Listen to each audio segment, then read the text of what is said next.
जब जुड़े लोग से लोग, वोट से वोट बने, तब लोकतंत्र का सिस्टम।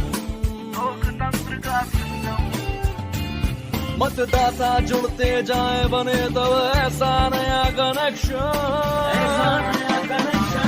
मतदाता जंक्शन, हैशटैग मतदाता जंक्शन। मतदाता जंक्शन, हैशटैग मतदाता जंक्शन।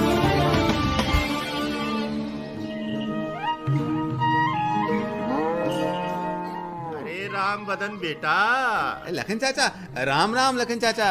अरे बेटा, तुम तो भारतीय सेना में हवलदार हो। जी चाचा। तुमने देश की खूब सेवा की है। ये तो मेरा सौभाग्य है चाचा। तुम तो पोस्टल बैलेट से मतदान करते होगे ना? हाँ चाचा, बिल्कुल। पिछले लोकसभा चुनाव के वक्त मैं भारत म्यांमार की सीमा पर तैनात था। चाचा क्या बताएं, मुझे लगा कि इस बार वोटिंग के वक्त गांव में रह नहीं पाएंगे, तो वोटिंग का मौका भी हाथ से गया। पर ये तो बताओ राम बदन कि पोस्टल बैलेट के माध्यम से मतदान कैसे किया था? देखिए चाचा, आप कंप्यूटर के बारे में तो जानते ही हैं ना? हाँ, थोड़ा बहुत तो जानता हूँ। तो बॉर्डर पर बैठे भी मुझे electronically transmitted postal ballot system से अपना बैलेट पेपर मिला। ईमेल से? हाँ, क्या बात है चाचा। मुझे अलग से पोस्ट से एक खास कोड भी दिया गया। वैसे ही जैसे एटीएम के साथ एक पिन मिलता है ना चाचा? हाँ हाँ हाँ, बिल्कुल वैसा ही पिन वाला एक लिफाफा आता है। उस कोड की मदद से मैंने अपना ईमेल से भेजा गया बैलेट डाउनलोड कर लिया। वाह! और फिर अपने पसंद के कैंडिडेट के नाम पर मुहर लगाकर अपने रिटर्निंग ऑफिसर के पास वापस भेज दिया। क्या बात है बेटा, तुमने तो चुनाव में ड्यूटी पर रहते हुए भी भाग ले लिया था। क्यों ना करता चाचा, ये भी तो हमारी ड्यूटी है। As a citizen, vote is must. इस मुल्क की तामीर में तेरा खून भी है, तेरी कुर्बानियां भी। याद रखना के मुल्क ये महफूज है, क्योंकि तू है इस मुल्क का जर्रा जर्रा कर्जदार है तेरा। तेरे खून की हर एक बूंद से तूने इसे संवारा। तेरे मुल्क को हरदम तेरा साथ है जरूरी। तेरी आवाज भी जरूरी, तेरा वोट भी जरूरी। सरहद पर बैठकर अपने मताधिकार का उपयोग करना कितना रोमांचक रहा होगा। हाँ भारती, आपने बिल्कुल सही कहा। नमस्कार, स्वागत है आप सभी का मतदाता जंक्शन में। मैं हूँ भारती और मेरे साथ है भारत। नमस्कार दोस्तों, कार्यक्रम मतदाता जंक्शन में हम लेकर आते हैं आपके लिए हर हफ्ते मतदान और मताधिकार से जुड़ी ढेर सारी जानकारियाँ। कार्यक्रम के शुरू में ही आपने हमारे फौजी जवान और लखन चाचा की बातचीत सुनी, तो आपको अंदाजा तो लग गया होगा कि आज इस कड़ी में हम आपको बताने जा रहे हैं पोस्टल बैलेट के बारे में, इसके इस्तेमाल के बारे में और साथ में इसके तरीके के बारे में। सबसे पहले ये बताना जरूरी है कि पोस्टल बैलेट होता क्या है। इस खास जानकारी के अलावा वोट देने के आपके अधिकारों से जुड़ा एक सवाल भी हम आपको देंगे और आपके लिखी कोई एक कविता या रचे गए गीत भी हम अपने इस कार्यक्रम में शामिल करते हैं। जी हाँ, आज हमारे साथ पहले से मौजूद हैं चुनावी चाचा, जो मतदाताओं की हर सवाल का जवाब चुटकी बजाते बता देते हैं। नमस्ते चाचा। अरे नमस्ते नमस्ते बच्चों। अरे वो देखिए, अब हमारी सहयोगी कल्पना भी हमारे साथ हैं, जिनसे तो आप पहले से परिचित हैं। नमस्ते नमस्ते नमस्ते नमस्ते सबको नमस्ते जी। भाई क्या बातें हो रही हैं। कल्पना जी, आइए हम बात करते हैं इस खास तरह के डाक मत के बारे में, समझते हैं पूरी प्रक्रिया को। चाचा जी, बूथ जाकर वोट देने की बात तो बड़ी बात नहीं है, लेकिन इस डाक मत का मतलब क्या है? क्या डाक से भेजे गए बैलेट को पोस्टल बैलेट कहते हैं? क्या आप और हम भी इस तरीके से मतदान कर सकते हैं? बस इतनी सी बात। अरे इतनी सी बात आपके लिए होगी चाचा, हमारे लिए ये बहुत बड़ी बात है। प्लीज जल्दी बताइए। अरे भारती बेटा, सुनो बताता हूँ। वैसे तुम इतना तो जानती ही हो कि अपने आसपास कुछ लोग ऐसे होते हैं जो अपने वोट देने अपने गांव और शहर नहीं जा सकते। हाँ। अब जैसे हमारे सैनिक भाई, चुनाव ड्यूटी में तैनात कर्मचारी, देश के बाहर काम कर रहे सरकारी अधिकारी या फिर उनके पार्टनर भी, ऐसे लोग अपने वहां जाकर वोट नहीं दे सकते जहां के वोटर लिस्ट में उनका नाम है। इसी बात को ध्यान में रखते हुए भारत चुनाव आयोग की ओर से ऐसे लोग चुनावों में पोस्टल बैलेट, जिसे डाक मतपत्र कहते हैं, इसी मतपत्र से मतदान में भाग लेते हैं। अच्छा। और साथ में 80 साल से अधिक की उम्र के वोटर और दिव्यांग व्यक्ति भी इसमें शामिल किए गए हैं। लेकिन बच्चों, एक बात ध्यान देने की है, उम्र दराज और दिव्यांग लोगों को रजिस्ट्रेशन कराना पड़ता है। लेकिन पता कैसे चलता है कि जो मतपत्र आया है वो सही है या सही नहीं है? इसके लिए हर मतपत्र में एक QR कोड होता है। गिनती से पहले हर QR कोड चेक किया जाता है। उसकी पुष्टि हो जाने के बाद उसमें दर्ज वोट को गिन लिया जाता है। अच्छा चाचा, पोस्टल बैलेट के बारे में कुछ और भी बताइए ना।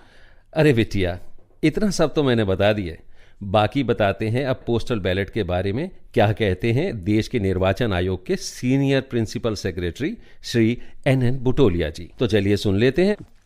जहां चाहे वहां राह, इसी भावना से भारत निर्वाचन आयोग की हर संभव कोशिश है कि जब मतदाता पोलिंग बूथ तक पहुंचकर मतदान करने में असमर्थ हो, तब पोलिंग बूथ मतदाता के पास स्वयं पहुंचकर उसका मत प्राप्त करने की सुविधा दे।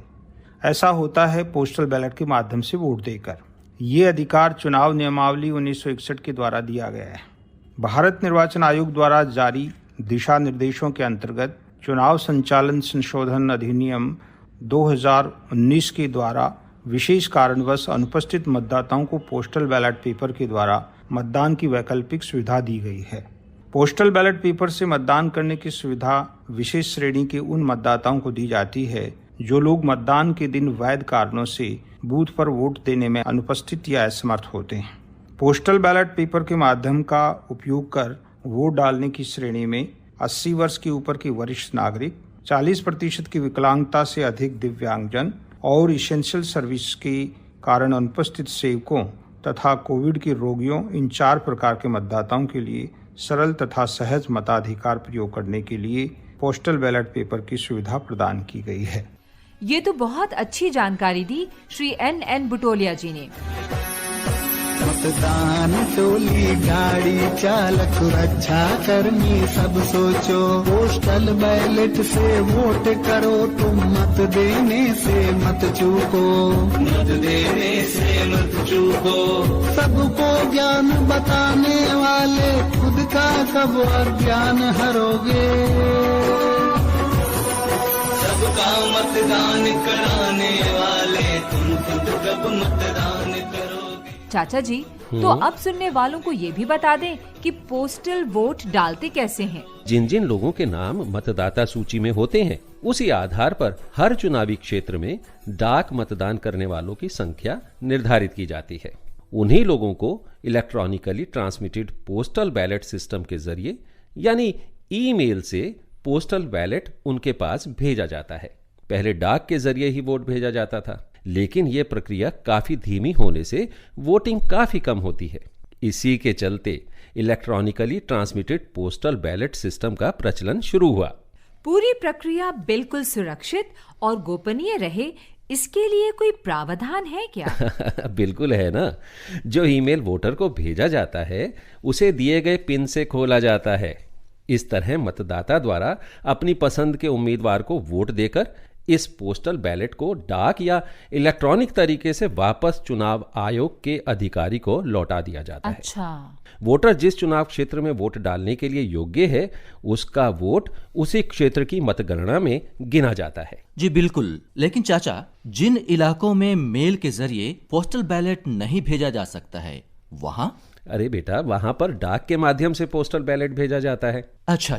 चाचा जी, पोस्टल बैलेट के लिए रजिस्ट्रेशन कैसे किया जाता है? देखो, अनुपस्थित मतदाता को खुद से जुड़े सारे जरूरी विवरण देते हुए फॉर्म 12D भरकर अपने इलाके के रिटर्निंग ऑफिसर को देना होता है। फॉर्म 12D आपके इलाके के BLO यानी कि बूथ लेवल ऑफिसर के पास मिलता है। इसे भरकर इसके साथ संबंधित सर्टिफिकेट भी अटैच करना होता है। अच्छा। जैसे कोई मतदाता पर्सन विद डिसेबिलिटी मतलब दिव्यांग श्रेणी के अंतर्गत आता है तो उसे अपने आवेदन के साथ विकलांग व्यक्तियों के अधिकार अधिनियम 2016 के तहत संबंधित सरकारी प्राधिकरण द्वारा प्राप्त विकलांगता प्रमाण पत्र की एक प्रति देनी होती है। और बीएलओ से फॉर्म 12D कब और कैसे लें? अभी देखो भारती बिटिया, नियम के अनुसार बीएलओ रिटर्निंग ऑफिसर द्वारा दी गई जानकारी के मुताबिक फॉर्म 12D वितरित करता है। अच्छा। इसके अलावा फॉर्म 12D की प्रति आयोग की वेबसाइट और संबंधित राज्य के चीफ इलेक्टोरल ऑफिसर की वेबसाइट से डाउनलोड की जा सकती है।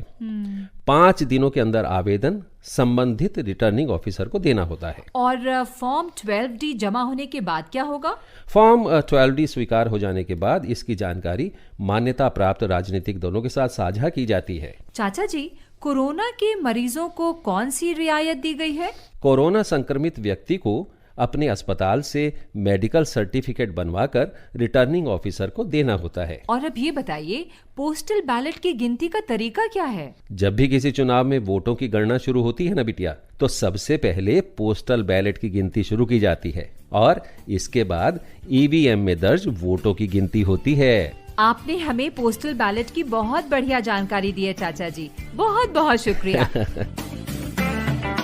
और अब बारी है श्रोताओं की भागीदारी की। बिल्कुल सही फरमाया भारती जी आपने। मतदान से जुड़े किसी भी विषय पर श्रोताओं के लिखे कोई गीत या उनकी कविता को हम अपने इस कार्यक्रम में शामिल करते हैं। उन्हीं की आवाज में रिकॉर्डेड 1 मिनट की ये प्रस्तुति मतदान और मतदान के अधिकारों को जानने के लिए हमें प्रेरित और उत्साहित करती हैं। इस बार हमारे निर्णायक टोली ने अहमदाबाद की कवयित्री प्रीति अज्ञात जैन की भेजी गई एक कविता का चयन किया है। आइए सुनते हैं उन्हीं की आवाज में। देश प्रथम है, इसी भावना का हम तुम सम्मान करें। सभी प्रश्न के हल होंगे जो मिलकर हम मतदान करें। तुम याद रखो कि परिवर्तन का दौर जहां भी आया, उस समय नागरिक ने मत दे अपना कर्तव्य निभाया।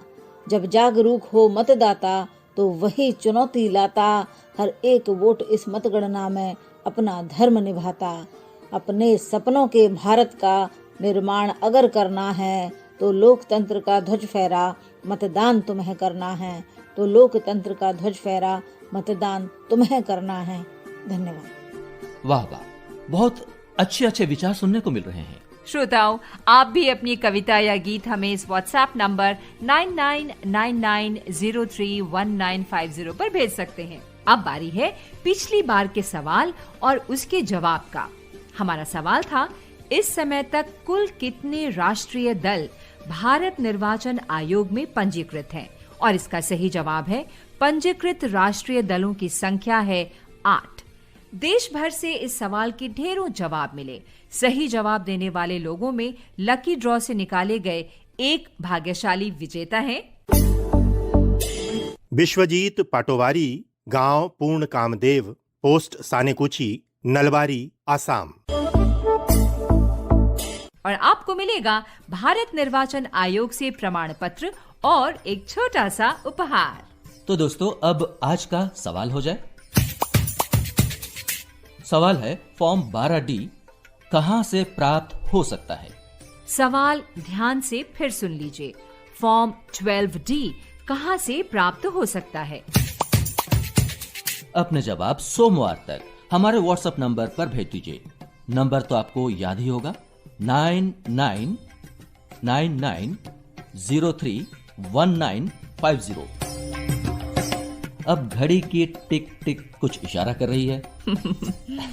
तो अगले हफ्ते इसी समय हम मिलेंगे, इसी मीटिंग पॉइंट मतदाता जंक्शन पर, फिर से ढेर सारी जानकारियों के साथ। तो दोस्तों, तब तक के लिए हम आपसे विदा लेते हैं। आप सभी को करते हैं नमस्कार। जब जुड़े लोग से लोग, वोट से वोट बने, तब लोकतंत्र का सिस्टम मतदाता जुड़ते जाए बने, तब ऐसा नया कनेक्शन मतदाता जंक्शन है, मतदाता जंक्शन।